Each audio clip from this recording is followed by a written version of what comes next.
Ekonomi perbatasan.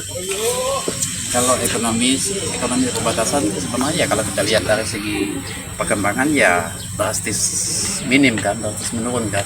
Ini kan tidak terlepas dari terkait misalnya fungsi fungsi apa namanya otoritas PLBN ini menyangkut masalah bea cukai, menyangkut masalah apa namanya tentang kearifan lokal ini kan masih sampai sekarang belum ada titik temunya antara keinginan masyarakat perbatasan dengan apa yang dijalankan di batas nih ya, khususnya menyangkut misalnya kalau masalah dagang barang segala macam itu kan belum ada titik temu. Masih ada soal tarik. Di satu sisi bea cukai menerapkan aturan pusat, di satu sisi ada kalangan yang mengutarakan bahwa mesti ada kearifan lokal. Di satu sisi terbenturnya apa namanya sistem yang sama sekali tidak berujung dari dulu, bertahun-tahun dari dulu.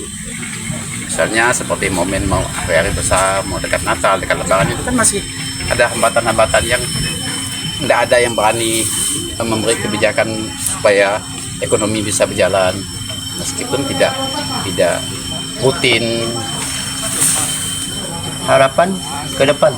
Jadi kalau harapan ke depannya ya tinggal sebenarnya kalau soal harapan sih dari dulu memang harapan itu tidak pernah akan ada. Pembahasannya selalu ada. Tapi tujuannya, titik ujungnya itu belum ada ketemu. Kenapa sarana disiapkan sempurna sedemikian, tapi semacam fakta di lapangan? Ya kalau fakta kalau kita terutama kita tidak usah lah kita kalau kita mau menjelaskan yang tidak jelas yang belum ada program negara. Contoh seperti Lempot aja kan. Lempot ini kan kalau kita pikir-pikir kan dulu kan sebelum Lempot Malaysia dulu dibuat kan Indonesia belum dibuat. Jadi kecewa berapa tahun itu terus waktu itu kan. Lalu kemudian begitu Indonesia buat Lempot, Malaysia langsung buat jalan. Ternyata Indonesia macet lagi. Nah, ini khusus Lempot loh ya. Kalau yang masalah-masalah lain itu masalah yang barangkali kearifan segala macam itu kan udah dari dulu udah selalu dibicarakan. Apakah ini pantas disebut mimpi di siang bolong?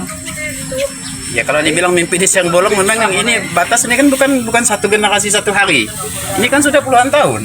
Tidak ada istilah mimpi di siang bolong itu. Kalau misalnya pemerintah serius bekerja sama dengan pengelola PLBN yang terkait dengan masyarakat, khususnya masyarakat setempat itu mau berdagang, kamu apakah. Jadi ada solusi yang boleh, ada yang tidak, ada yang yang menyangkut masalah kebutuhan lokal dengan tidak. Itu kan sebenarnya kalau betul-betul mau diatur serius tidak susah. Kesimpulannya ya sekarang memang semua sektor itu menyulitkan diri.